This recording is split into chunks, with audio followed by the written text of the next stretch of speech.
Hello my foodies. आज हम बनाएंगे होटल पे मिलने वाली दाल गोश्त की मज़ेदार सी रेसिपी, वो भी झटपट से और आसान रेसिपी के साथ। तो चलें बिस्मिल्लाह पढ़ते हैं और रेसिपी की तरफ चलते हैं। So let's get started. सबसे पहले हम 1 कप के करीब कुकिंग ऑयल कुकर में शामिल कर देंगे। आप चाहें तो देचकी में बना सकते हैं, पर कुकर में बनाएंगे तो ज़्यादा इजी रहेगा और कुकिंग प्रोसीजर फास्ट हो जाएगा। तो कुकिंग ऑयल शामिल करने के बाद हम इसमें ऐड करेंगे 1 अदद प्याज, जिसको हमने बारीक सा कटिंग कर लिया है। तो प्याज को आपने इतना पकाना है कि प्याज जो है वो सॉफ्ट हो जाए और थोड़ा सा कलर चेंज कर ले। आपने इसको गोल्डन ब्राउन बिल्कुल भी नहीं करना, जस्ट इनको सॉफ्ट करना है। तो आज की जो रेसिपी है वो मेरी अम्मी जान बना रही है। अम्मी जान की ये दाल गोश्त की रेसिपी हम सबको बहुत ही पसंद है। हम फरमाइश करके अम्मी से ये दाल गोश्त की रेसिपी बनवाया करते हैं। तो मैंने सोचा कि मैं आपके साथ भी ये मज़ेदार सी रेसिपी शेयर करूं, ताकि आप भी अम्मी जान की ये दाल की रेसिपी बनाएं और खाएं पिएं ज़िंदगी जिएं। तो प्याज हमारी सॉफ्ट हो चुकी थी, तो अब हम इसमें ऐड करेंगे गोश्त। तो यहाँ पे हमने लिया है हाफ केजी के करीब बीफ।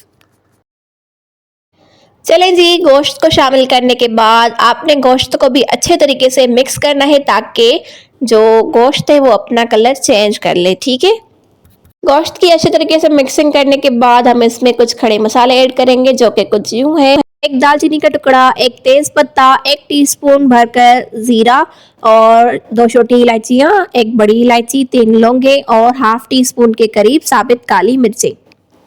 खड़े मसाले शामिल करने के बाद आपने इसको अगेन मिक्स कर देना है। खड़े मसाले शामिल करके आपने इसको इतना भूनना है कि जो खड़े मसालों की खुशबू है वो आना स्टार्ट हो जाए। तो जैसे ही उनकी खुशबू आना स्टार्ट हो जाएगी तो हम इसमें ऐड करेंगे, यहाँ पे लिए है मैंने लहसुन, जिसको मैंने काट के शामिल किया है, और अदरक मैंने कूट के इसमें शामिल किया है। ठीक है, क्योंकि हम कुकर में बना रहे हैं तो लहसुन को कूटने की बिल्कुल भी ज़रूरत नहीं है, उसको पेस्ट बनाने की ज़रूरत नहीं है। आप ऐसे ही डाल दें और अच्छे तरीके से गल जाएगी। ठीक है, अगर आप देचकी में बनाएंगे तो आप पेस्ट बनाकर फिर शामिल कीजिएगा। लहसुन अदरक शामिल करने के बाद आपने अगेन इसकी अच्छे तरीके से मिक्सिंग करनी है। अब आती है स्पाइसेस की बारी। तो स्पाइसेस में हम शामिल करेंगे 1 टीस्पून धनिया powder, 1 teaspoon red chilli powder और 1.5 टीस्पून साल्ट, हल्दी हाफ टी स्पून। ठीक है, ये बस स्पाइसेस इसमें शामिल करेंगे और इसको अच्छे तरीके से मिक्स कर देंगे। अच्छे तरीके से इनकी बुनाई कर लेंगे। मसालों की अच्छे तरीके से बुनाई करने के बाद हम इसमें ऐड करेंगे तकरीबन 2 अदद टमाटर, और मैंने इस तरीके से स्लाइस करके डाला है क्योंकि हम कुकर में बनाएंगे तो टमाटर अच्छे तरीके से टेंडर हो जाएंगे। ठीक है, चलें जी, टमाटर शामिल करने के बाद हमने इसको थोड़ा सा मिक्स कर दिया है और अब हम इसमें 1 कप के करीब पानी शामिल कर देंगे। 1 कप वाटर शामिल करने के बाद हम इसको अच्छे तरीके से कवर कर देंगे और 5 मिनट के लिए हम इसको सीटी लगा लेंगे, ताकि गोश्त हाफ टेंडर हो जाए। ठीक है, गोश्त को हमने अभी हाफ टेंडर करना है, फुल टेंडर नहीं करना। तो तकरीबन 10 मिनट गुजर चुके हैं और गोश्त हमारा अच्छे तरीके से टेंडर हो चुका है। तो चले अब हम इसकी अगेन अच्छे तरीके से बुनाई कर लेंगे, यानी कि इसमें जो टमाटर है वो अच्छे तरीके से मिक्स हो जाए। ठीक है, आपने इसकी इतनी बुनाई करनी है कि जो टमाटर है वो अच्छे तरीके से टेंडर हो सके और इसका जो ऑयल है वो अच्छे तरीके से सेपरेट हो जाए।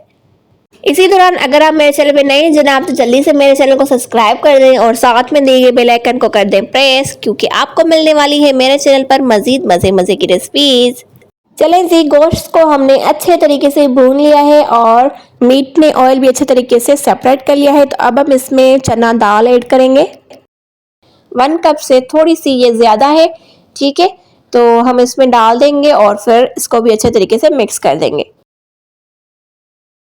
तो दाल की अच्छे तरीके से मिक्सिंग करने के बाद आपने इसमें ऐड करनी है तकरीबन 3 से 4 अदद कटी हुई हरी मिर्चें और 2 से 3 अदद लाल मिर्चें। ठीक है, साबित वाली। इनको भी थोड़ा सा मिक्स कर देंगे और देन हम इसमें ऐड करेंगे 2 कप ऑफ वाटर।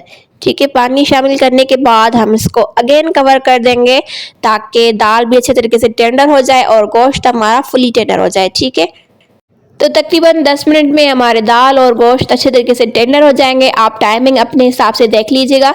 मिलते हैं 10 मिनट के बाद। तो यहाँ पे 10 मिनट गुजर चुके हैं, सीटी हमने हटा ली थी, एयर सारी निकल चुकी है। अब हम इसको ओपन कर लेते हैं और अगेन इसकी अच्छे तरीके से थोड़ी सी बुनाई कर लेते हैं, ताकि जो दाल है उसका जो दाना दाना है वो थोड़ा सा हाफ हाफ हो जाए और इसमें थोड़ी सी थिकनेस आ जाए।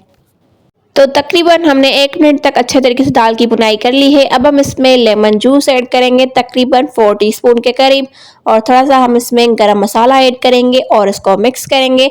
और लें जी, हमारी मज़ेदार सी होटल पे मिलने वाली दाल बिल्कुल रेडी हो चुकी है। तो आप इसको हरी मिर्चें और हरे धनिया के साथ सर्व कीजिएगा, बहुत ही खाने में मज़े की लगती है। तो आज की रेसिपी आप सबको बहुत ही पसंद आई होगी, आई होप सो।